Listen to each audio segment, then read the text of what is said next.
کرسی رکھیں سب.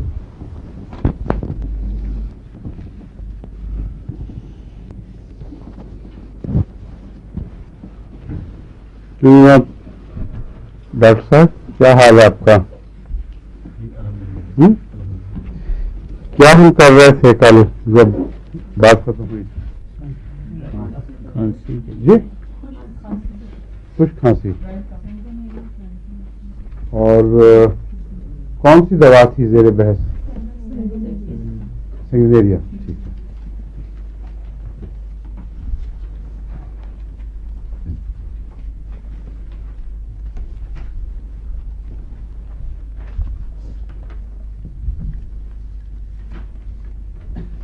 ٹھیک ہے. یہ اس میں اور نیچے بھی ہے ڈرائی کاف ہو چکی ہے.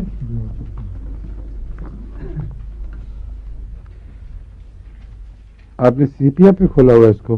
یہ کہتے ہیں سنگنیریا شروع ہوئی ہو چکی تھی، بتا چکے تھے. ہو چکی ہے. جی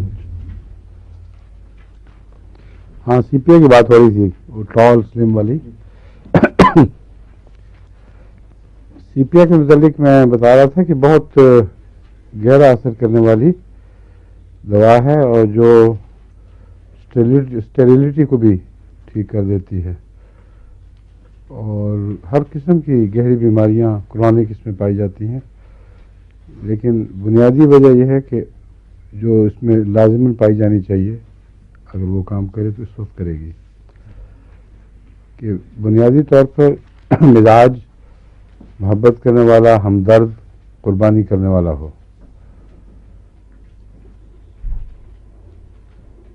اور وہ مزاج لمبی مشکلوں، مصیبتوں، محنتوں کے نتیجے میں تھک کر جواب دے جائے،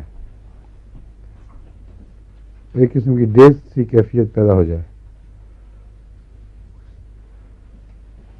اس کے بعد جن چیزوں سے پیار ہے ان سے بھی پیار بھرا سلوک کرنے کی ہمت نہیں رہتی.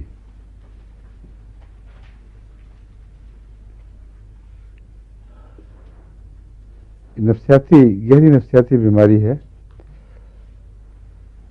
ایسی صورت میں بعض دفعہ بظاہر وہ تکلیفیں جن کا ان سے کوئی تعلق دکھائی نہیں دیتا، اگر مزاج سمجھ کر آپ سیپیا دیں گے تو جسم کی تقریباً ہر تکلیف کو دور کرنے کی اس میں خدا کی فضل سے صلاحیت ہے. اور جب سیپیا کام کرے تو حیرت انگیز فائدہ پہنچاتی ہے. اس لیے اس مزاج کو رکھیں، اور اس میں ڈرائی کاف بھی داخل ہے، ہوپنگ کاف بھی ہے. ہر چیز کو ٹھیک کرنے کی گہری صلاحیت اس میں موجود ہے. اس کے علاوہ اگر بغیر کسی وجہ کے جو نمایاں ہو، جو ڈاکٹر محسوس کر سکیں، اسٹیریلٹی ہو،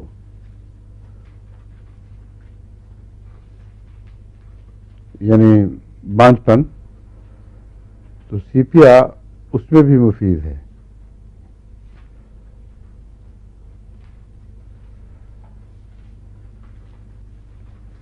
سیپیا میں اونچی طاقت اور چھوٹی طاقت اگر بیک وقت دی جائیں تو کوئی حرج نہیں لمبا عرصہ دینے سے. اگر آپ کی تشخیص درست ہے تو چند مہینے ضرور لگیں گے اس کو ٹھیک کرنے میں، کیونکہ اوویرین تبدیلیاں پیدا کرتی ہے آہستہ آہستہ.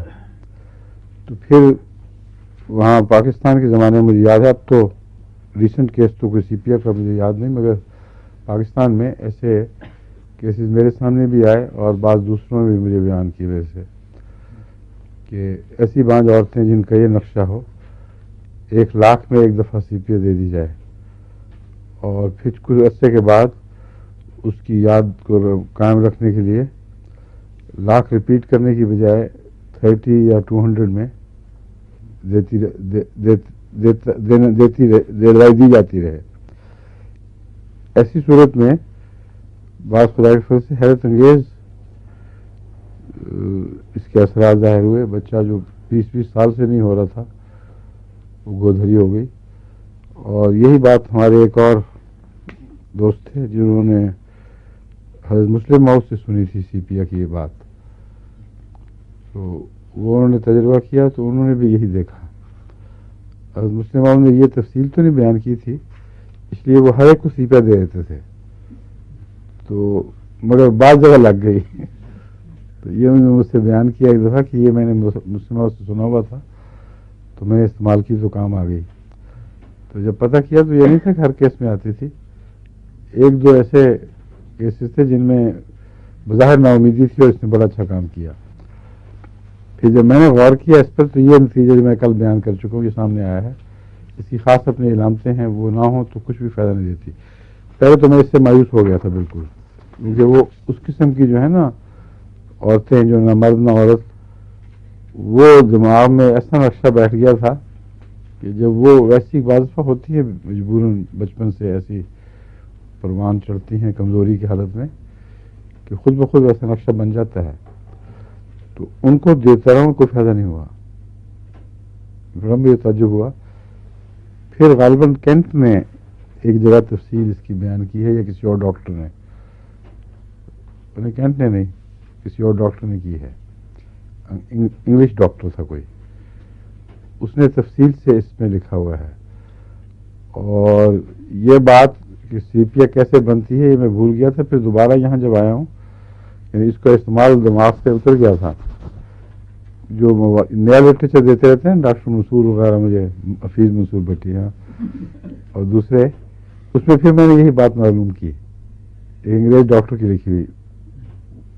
جو پہلا ڈاکٹر تھا وہ یہ نہیں تھا جس سے مجھے سیپیا کا پتہ چلا تھا، لیکن اس نے انڈیپینڈنٹلی میں نے یہی بات لکھی ہے کہ سیپیا کو پہچاننا ہے تو اس کے اصل مزاج کو سمجھو. وہ سخت نہیں ہوا کرتا. اگر سخت مزاج اور خشک مزاج اور جن سے محبت ہونی چاہیے ان سے نہ ہو اور اس پر آپ دے دیں تو کچھ بھی فائدہ نہیں دے گی. یہ مزاج بن گیا ہو اگر مصیبتوں کی وجہ سے تو پھر یہ کام کرے گی. یہ بالکل ٹھیک بات ہے. تو کھانسی میں بھی اصل چیز یہ دیکھنے والی ہے. اسٹینم کو خشک میں پتہ نہیں کیوں لکھ دیا ہے، اصل میں تو اسٹینم زیادہ تر تو بلغمی کھانسی کی دوا ہے، اور اس میں بلغم میں ہلکی سی مٹھاس بھی پائی جاتی ہے. کیوں ڈاکٹر صاحب؟ نہیں جی ہوتی جی ہوتی ہے نا. آپ کو تجربہ نہیں بھائی عارفہ نے بتایا تھا. اچھا دیکھ لیے جب خطرناک بات کہنی تو بھائی عارفہ، اچھی بات بتانی تو بیگم صاحب یہ ہو رہا ہے دنیا میں. Sternum is especially suited to persons who have long been growing feeble. ایسے مریض جو آہستہ آہستہ گھلتے چلے جائیں. یہ اسٹینم پتہ ہے کیا چیز ہے؟ ہاں کلی. ہاں یہ کس نے بتایا تھا؟ آپ نے؟ ہاں ٹھیک ہے. ہمارے یہاں چونکہ کلی کے برتن استعمال ہوتے ہیں کثرت سے، اس لیے اسٹینم کے مریض بھی ملنے چاہیے. میں نے تو اسٹینم کو پیٹ کے کیڑوں میں بھی بڑا مفید دیکھا ہے. پتہ نہیں لکھا ہوتا ہے کہ نہیں کتابوں میں ہے. اچھا مجھے ٹھیک ہے. اسٹینم کو بھی دیکھا ہے اور اس کو بھی کیا نہیں سائنا تو ہے ہی، اور سیوڈیلا. اور پیٹ کے کیڑوں کی نشانی یا کھانسی یا ناک کی کھجلی، کھانسی نہیں، جو بھی پیٹ کے کیڑوں کی اریٹیشن باہر منتقل ہو، وہ اگر ناک یا ارد گرد پائی جائے تو یہ پکی علامت ہے کہ وہ پیٹ کے کیڑے ہیں. اور سیوڈیلا میں بھی اسی وجہ سے میں نے استعمال کیا تھا. غالباً کتابوں میں سیوڈیلا کے لیے لکھا ہوا نہیں ہے، لیکن جب علامتیں اس کی ملیں، ناک کے ارد گرد کھجلی اور چھینکیں دونوں اکٹھی، تو یہ دوا اس پہ کام آئی ہے اللہ کے فضل کے ساتھ، اور پیٹ کے کیڑے بھی صاف ہو گئے. یعنی دی ہے نیزل علامتوں میں اور پیٹ کے کیڑوں کو نکال دیتی ہے باہر.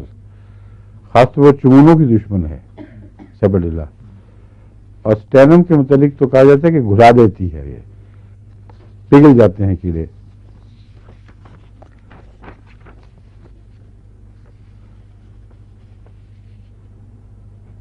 اگر یہ اسٹینم ویسے تو بلغمی کھانسی کے لیے ہے، لیکن اس میں بعض دفعہ کرونک ڈرائی کاف ہو جاتی ہے. جو ہیک کرتی ہے اور ہٹتی نہیں. ایسی صورت میں اگر پسٹیلا دی جائے تو اس کی بلغمیت ریسٹور کر دے گی، اور بجائے اس کے کہ کرونک خشک چلے، ایک دفعہ بلغمی کھانسی ہو جائے گی، پھر اس کو نسبتاً قابو کرنا آسان ہے. لیکن میرے نزدیک تو اگر اسٹینم کا کیس ہے تو اسٹینم ہی سے ٹھیک کرنا چاہیے. کیا ضرورت ہے ایک دوائی سے دوسری طرف دھکیلو پھر دوسری سے واپس لے کے آؤ. اگر اسٹینم ہی کا کیس ہے تو اسٹینم سے ٹھیک ہونا چاہیے، ورنہ کوئی اور دوا ہے پھر اس کی.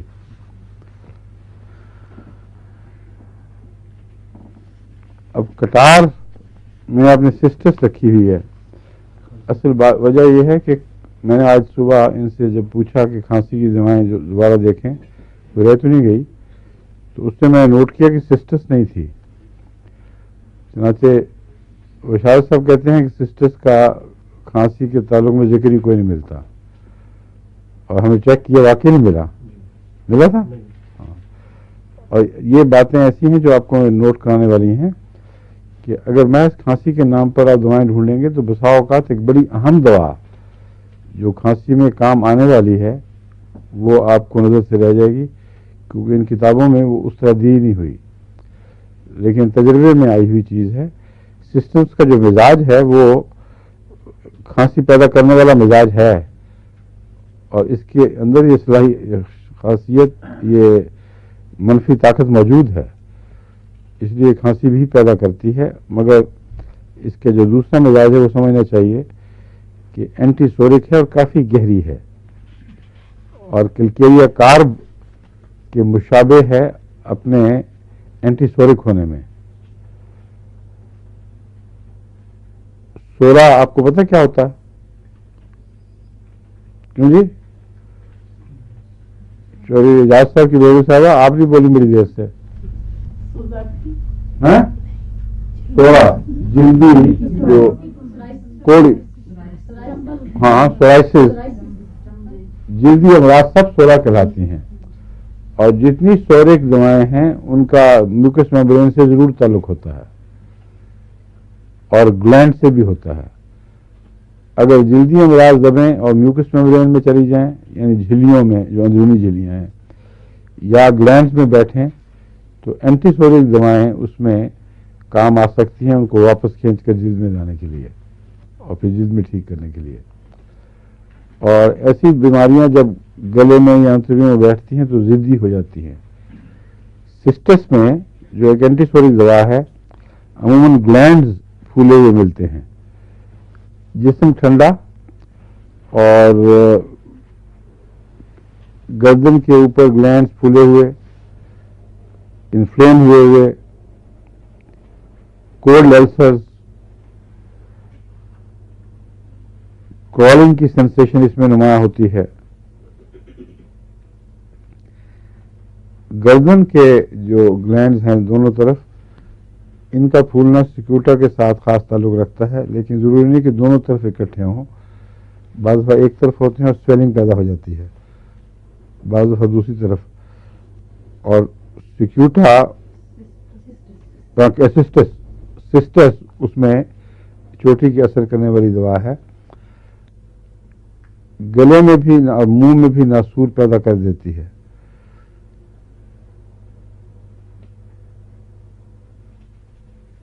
اس لیے کلکیریا کارب سے مشابہ مریض لیکن جسمانی ساخت میں کلکیریا کارب سے نہیں ملتا، اور ہڈیوں کی بیماریاں اس میں نہیں ہوتی. محض عضلاتی بیماریاں، جھلیوں والی بیماریاں اور گلینڈز کی، یہ سسٹس ہے اور اس سے مائلڈ ہے ذرا. اور خنزیریں جس کو کہتے ہیں نا، ہناجیر دونوں طرف، یہ بھی اس میں نکل آتی ہیں دونوں طرف. اس لیے گہرے ہونے میں کوئی شک نہیں، کیونکہ یہ وہ اکثر سلی مادے سے پیدا ہوتی ہیں اور بعض بار کینسرس مادے سے بھی ہو جاتی ہیں، مگر یہ اس پہ اثر انداز ہو جاتی ہے. جب اس کا نزلہ ہو تو اس میں علامہ ایک تو ٹھنڈی جگہ کا ٹھنڈ کا احساس بہت، اور لیکن جب ناک سے جمع ہوا مادہ نکالا جائے تو اس کے نیچے پھر گرم اسپاٹ کا احساس پیدا ہوتا ہے. کالی بائکرم میں بھی آپ پڑھ چکے ہیں، لیکن کالی بائکرم میں دکھن ضروری ہے، صرف گرمی کا احساس نہیں. وہ دکھتا ہوا اسپاٹ ہے، جہاں بہت زور سے دباؤ ڈالیں تو پھر اس کی دکھن دور ہوگی. جب آپ دباؤ دور کریں گے تو اس کی دکھن پھر شروع ہو جائے گی. سسٹس میں جلن کا احساس ہے، آرسنک میں بھی ہے، اور بھی کسی دوا میں ہے جی. اسپاٹ گلے ناک کے اندر گرمی کا،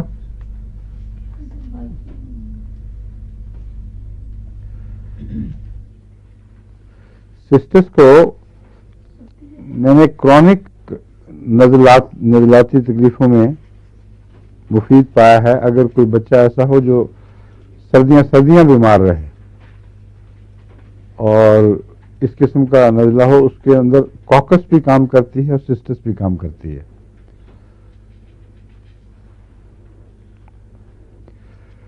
لیکن خاص اس کی علامت یہ ہے کہ گرمیوں میں تکلیف نہیں ہوتی، سردیوں کا زمانہ ہر وقت ناک کی تکلیف میں گزرتا ہے.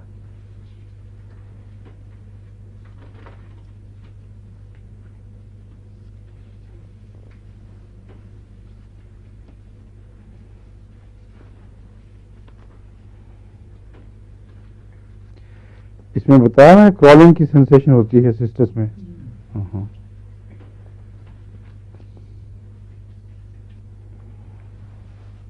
ایرپشنز بھی ہوتی ہیں اس میں.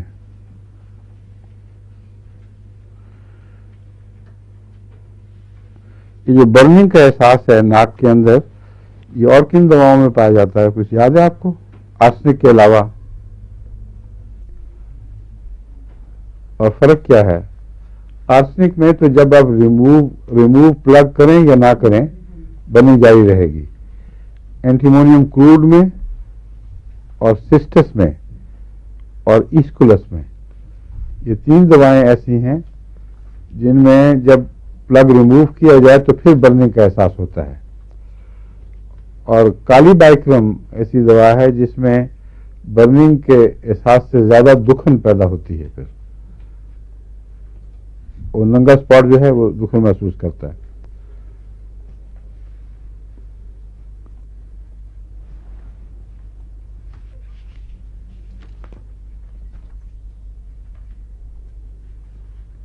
ہو گیا ٹھیک.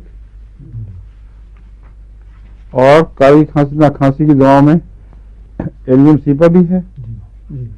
ہمیں بیان نہیں کیا اس کا ابھی تک. جی اس کا ذکر نہیں ہوا. اچھا. اور کونیم ہو چکی ہے، ایپیکاک بھی ہو چکی ہے. اب ایلیم سیپا کا ذکر چاہیے. ایلیم سیپا کی پہچان کیا ہے؟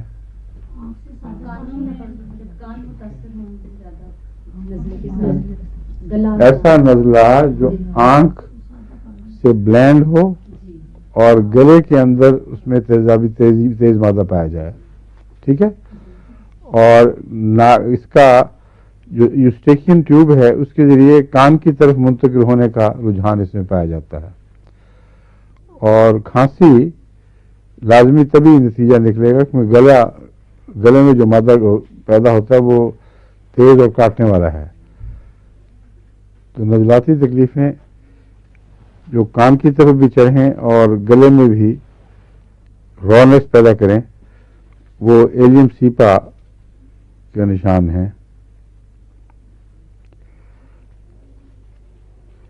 اس میں اور علامتیں کیا ہیں؟ کھانسی اور گلے کی خرابی تو ہو گئی، اس کے علاوہ یا نزلاتی خرابیاں ہیں، اس کے علاوہ خاص نشان کیا ہے اس کی؟ وہ تو یوفریزیا کی علامت ہے. اس میں یہ ہے کہ جسم میں دکھن ہلکی دکھن ہوتی ہے، مگر پیٹ میں خاص طور پر نیول کے حصے میں جہاں ناف ہے وہاں دکھن زیادہ ہوتی ہے.